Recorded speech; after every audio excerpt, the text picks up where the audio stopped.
Before the world learned how to measure time, before borders, names, and footsteps, there was only rain and waiting earth. The Amazon was not born in a moment. It rose in patience. Rain fell without memory, soaking soil that had never been disturbed. The ground listened. From that darkness, roots reached downward, not in search of power, but in search of belonging. Leaves followed the light, learning its warmth, learning when to open and when to rest. Tree by tree, the forest climbed toward the sky, not as a single giant, but as countless lives moving together.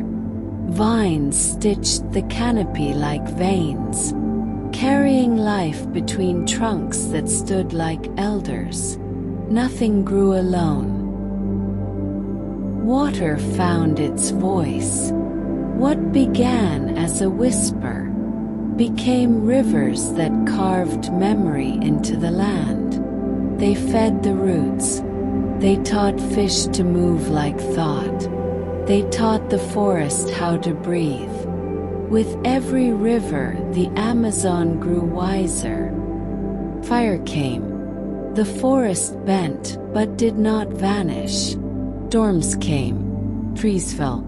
And in their absence, light was born. The Amazon learned early that loss was not an ending, but a doorway.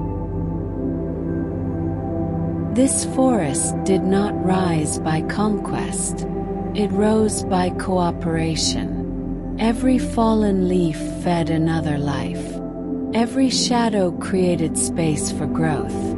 The Amazon became vast because it chose to share the world.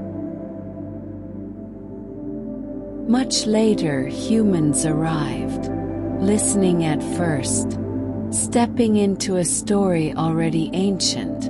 And even now, as time moves faster than memory, the Amazon continues to rise, not just in height, but in breadth, in balance, in quiet resistance, because long before we learned how to shape the world, the forest had already learned how to survive it.